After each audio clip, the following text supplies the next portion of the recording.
Hello everyone, আসসালামু আলাইকুম। Welcome back to my channel. আজ আপনাদের সাথে ভুনা খিচুড়ি রেসিপি শেয়ার করব। আশা করি আজকে ভুনা খিচুড়ি রেসিপি আপনাদের কাছে ভালো লাগবে। তো সম্পূর্ণ ভিডিওটি দেখতে থাকুন আর আমার চ্যানেলটিকে অবশ্যই সাবস্ক্রাইব করে রাখুন।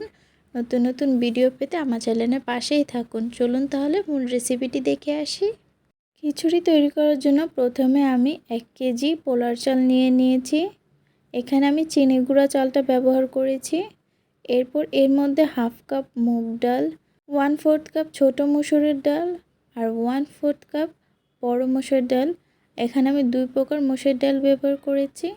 এখন সব কিছু একসাথে মিশিয়ে নিব। এরপর পানি দিয়ে চাল আর ডাল ভালো করে ধুয়ে পরিষ্কার করে নিব। কয়েকবার পানি চেঞ্জ করে চাল আর ডাল ভালো করে ধুয়ে নিতে হবে।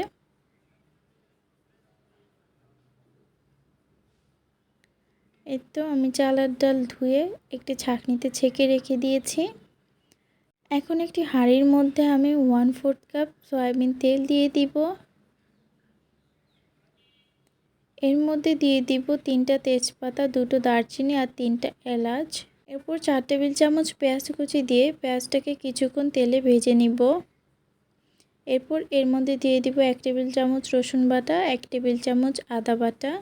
এখন আদা রসুন ও পেঁয়াজের মধ্যে ভালো করে কষিয়ে নিব। এরপর হাফ টেবিল চামচ হলুদ গুঁড়ো, হাফ টেবিল চামচ মরিচের গুঁড়ো, হাফ টেবিল চামচ ধনে গুঁড়ো, স্বাদ মতো লবণ আর 1 চা চামচ জিরা গুঁড়ো দিয়ে দিব। এখন সব উপকরণ পেঁয়াজের সাথে ভালো করে মিশিয়ে নিব আর কিছুক্ষণ কষিয়ে নিব। কিছুক্ষণ কষানো হয়ে গেলে এর মধ্যে ধুয়ে রাখা চালটাকে দিয়ে দিব। এখন চালগুলোকে নেড়েচেড়ে ভালো করে পেঁয়াজ মশলার সাথে মিশিয়ে নিব আর 3-4 মিনিট এভাবেই রান্না করে নিব।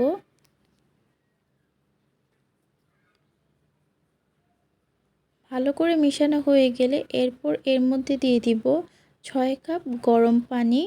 গরম পানি ব্যবহার করার ফলে খিচুড়ি হতে বেশি সময় লাগবে না, খুব তাড়াতাড়ি খিচুড়ির রান্না সম্পূর্ণ হয়ে যাবে। এখন পানির সাথে নেড়েচেড়ে চালগুলোকে মিশিয়ে দিব। এরপর এখানে 10-12টা কাঁচামরিচ দিয়ে দিব। আপনারা যতটুকু ঝাল খান সেই অনুযায়ী কাঁচামরিচ ব্যবহার করতে পারেন। এরপর ঢাকনা দিয়ে ঢেকে রান্না করব 10 মিনিট। 10 মিনিট পর দেখতে পাচ্ছেন পানিটা কিন্তু অনেকটা কমে এসেছে। এখন চালগুলোকে নেড়েচেড়ে দিব। এরপর দিয়ে দিব ধনেপাতা কুচি। এরপর আবারও নেড়েচেড়ে দিব যাতে সব দিক থেকে ভালো করে রান্না হতে পারে। এরপর ঢাকনা দিয়ে আবারও রান্না করে নিব।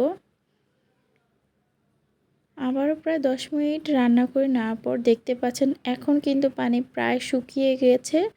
এখন কিন্তু চুলার আঁচটা মিডিয়াম রেখে বাকি রান্নাটা করতে হবে। ঢাকনা দিয়ে রেখে প্রায় 10 থেকে 15 মিনিট রান্না করে নিলেই হয়ে যাবে। এই তো প্রায় 10-15 মিনিট পর দেখতে পাচ্ছেন খিচুড়িটা কিন্তু সম্পূর্ণ হয়ে গিয়েছে। এর মধ্যে কোনো পানি নেই আর খিচুড়িটা কিন্তু একদমই ঝরঝরে হয়েছে। ঠান্ডা হলে আরও ঝরঝরে হয়ে যাবে। এখন গরম অবস্থায় আপনাদেরকে দেখিয়ে দিচ্ছি, এরপর পরিবেশন করে নিব। এই তো আমি খিচুড়িটা নামিয়ে নিয়েছি আর ঠান্ডা হয়ে যাওয়ার পর দেখেই বোঝা যাচ্ছে যে খিচুড়িটা কতটা ঝরঝরে হয়েছে। আর এখানে আমি খিচুড়ির সাথে মুরগি ভুনা আর ভর্তা সার্ভ করেছি। এই মুরগি ভুনা আর ভর্তা রেসিপিও কিন্তু আমার চ্যানেলে দেওয়া আছে, আপনারা চাইলে সেগুলোও দেখে আসতে পারেন। তো আশা করি আজকের ভুনা খিচুড়ি রেসিপিটি আপনাদের কাছে ভালো লেগেছে। যদি আমার ভিডিওটি ভালো লেগে থাকে তাহলে অবশ্যই লাইক, কমেন্ট এন্ড শেয়ার করবেন। আমার চ্যানেলটিকে সাবস্ক্রাইব করে দিবেন, আমার ফেসবুক পেজটিকেও ফলো করে দিবেন। আর দেখা হবে নতুন কোনো ভিডিওতে। ততক্ষণ ভালো থাকুন, সুস্থ থাকুন। আল্লাহ হাফেজ।